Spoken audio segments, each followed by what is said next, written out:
ព័ត៌មានសិល្បៈកំសាន្ត Update Today សូមស្វាគមន៍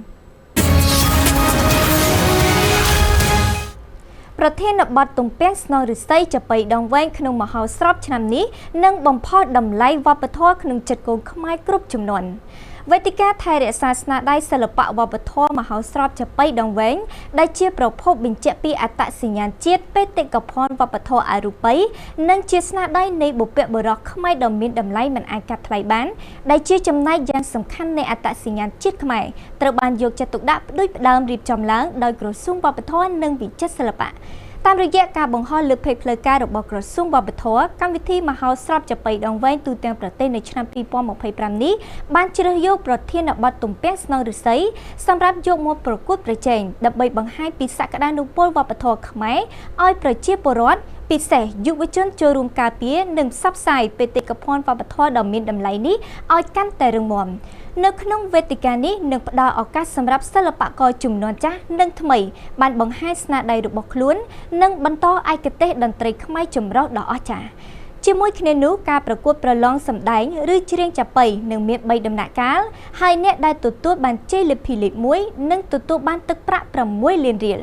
គួររំលឹកផងដែរថាមហោស្រពចាប៉ីដងវែងទូទាំងប្រទេសឆ្នាំ2025នេះមានរយៈពេល3ថ្ងៃគឺចាប់ពីថ្ងៃទី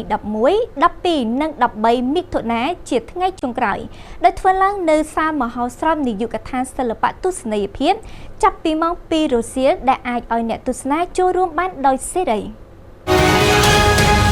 រូបរាងស្គមស្គាំងរបស់បុគ្គលល្បីខាងមុខបាំងនៅកូរ៉េខាងត្បូងកំពុងក្លាយជាប្រធានបទក្តៅស៊ូយ៉ាងជាអ្នកផលិតវីដេអូមុខបាំងវ័យក្មេងនិងជា YouTuber ដ៏ល្បីល្បាញម្នាក់របស់កូរ៉េខាងត្បូងដែលនាងទទួលទានអាហារក្នុងបរិមាណដ៏ច្រើនមិនគួរឲ្យជឿក្នុងពេលតែមួយប៉ុន្តែរូបរាងរបស់នាងនៅតែតូចស្រឡូនរូបរាងកាយរបស់ស៊ូយ៉ាងក្នុងវ័យ28ឆ្នាំបច្ចុប្បន្នបានក្លាយជាប្រធានបទនៃការជជែកតាមអ៊ីនធឺណិតដែលបង្កជាចម្ងល់ថាហេតុអ្វីនាងស្គមទាំងដែលញ៉ាំអាហារច្រើនមុខហើយវីដេអូបង្កើតភាគច្រើនគឺពុំមានកាត់តកន្លងទៅអ្នកធ្វើវីដេអូមកបាំងភាគច្រើនអ្នកទស្សនាថាពួកគេតែបរិភោគខ្លែងបន្លំដោយកាត់វីដេអូបន្ថែមល្បឿននិងកាត់ផ្នែកខ្លះនៃវីដេអូទាំងនោះនៅពេលពួកគេរត់ទៅខ្ជាក់ម្ហូបចេញយ៉ាងណាក៏ដោយសម្រាប់ស៊ូយ៉ាងហាក់គ្មានការផ្្លាត់ដូចគេតតែសោះដោយឡែកមនុស្សមួយចំនួនបែរជាសន្និដ្ឋានថាស៊ូយ៉ាងអាចមានបញ្ហាបរិភោគពិសេសជំងឺក្រពះប៉ុន្តែទោះមានការសន្និដ្ឋានក្តីចំពោះនាងសុខភាពដូចល្អធម្មតា